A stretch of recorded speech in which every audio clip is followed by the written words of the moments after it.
たった今日な時間が過ぎて君に会えない日々が来る飛び上がるロケットの中 Welcome back to Obscure Gaming, the segment where I look at the obscure of gaming, hence the series name. And today we're doing something a little bit different. See, the last few episodes have involved me talking about crap, and while that's very enjoyable for you all, every once in a while I need to take a break from crap and talk about some good obscure games. As such, we come to today's topic, one of my personal favorite PlayStation 2 games, Gitaroo Man. Now, some may say, well, Yuriofwind, or Andrew, I don't know what the fuck to call you. This game isn't so obscure. I know what it is, and, well, yes, there are far more obscure games out there that I could talk about, and will talk about eventually. This title is still obscure, and best of all, because this is my series, I can talk about anything I want. I love that technicality. So let's talk about Gitaroo Man. Now, some of you may be asking, what the hell is Gitaroo Man? Well, Gitaroo Man is a musical rhythm-based game by Koei released for the PlayStation 2. Yes, Koei, a company known for an assortment of titles, but mostly Dynasty Warriors, games with different names that are basically still Dynasty Warriors and Dynasty Warriors Gundam. Sometimes they'll step outside the box and make Dynasty Warriors games, though. Every once in a while, it's a rare occurrence. But still, seeing a music-based game from Koei was a bit shocking to me. I almost felt as though I was being tricked into buying Dynasty Warriors. Again. But that turned out to not be the case, and I instead got this kick-ass game. Yeah! Now, Gitaroo Man follows a young boy named U1. He's your average kid, an aspiring skateboarder who sucks, he pines over a girl who doesn't pine him back, and he has to deal with a rich asshole on a regular basis. Oh, and he has a talking dog that explains to him that he's the last legendary hero of a planet called Planet Gitaroo, and he's the holder of the last Gitaroo, and it's his destiny to save said planet and the universe by stopping evil villain insert name here, Zoe. God, it's like the game is mirroring my entire high school career, minus most of what I just said. The story is certainly odd, and it kind of reminds me of one of my favorite animes, Fooly Cooly, in a weird way.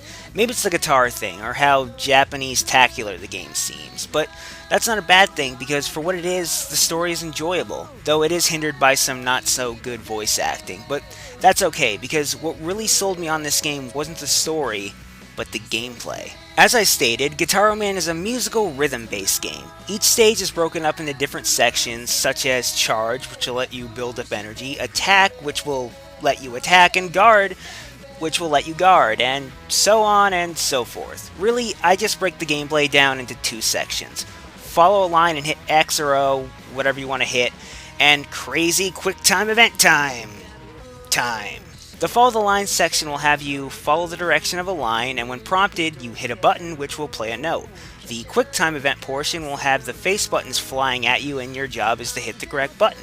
Now, this all may seem simple enough, but Gitaroo Man is very much a easy to pick up, difficult to master kind of game. Of course, how difficult it is will depend on what difficulty setting you have it on, but it is very much a title that has a bit of a steep learning curve. But once you get past that, it's a hell of a lot of fun. And it's without a doubt one of the best musical-tastic rhythm games out there, or at least I think so. My only real fault with the gameplay comes from the game being pretty damn short, featuring mainly just the story mode and a harder version of said story mode, but it does also have a versus mode so you can play with friends, so that's appreciated, though it's kind of a bummer that some of the more memorable tracks from the game were left out of this mode. But gameplay aside, what helps make a rhythm game for me is the music, and Gitaroo Man features some damn fine music. The game has a little bit of everything. I mean, not actually everything, but a good variety. You have rock, metal, acoustic, pop, and some genres that I'm not actually sure how to classify, so I'm just going to refer to them as funky. Point is, great variety of music, and to make things better, all the songs are really good and catchy and of course fun to play. The only audio issue with the title I had was some iffy voice acting, which I briefly mentioned before, and yeah, the voice acting isn't really that good. But I'm able to look past this just because the gameplay is what sold me, but I can see the voice acting annoying a lot of people. The title also looks quite nice. It has a very distinct art style that I like very much, and each stage has some crazy amount of shit going on in it, and you'll want to look at it, but don't, because then you'll probably fail the song. I know, because I've done that numerous times, and yeah, I felt stupid afterwards, but I regret nothing! Live with no regrets. Overall, the game sounds and looks very nice, minus the voice acting, but whatever, who cares.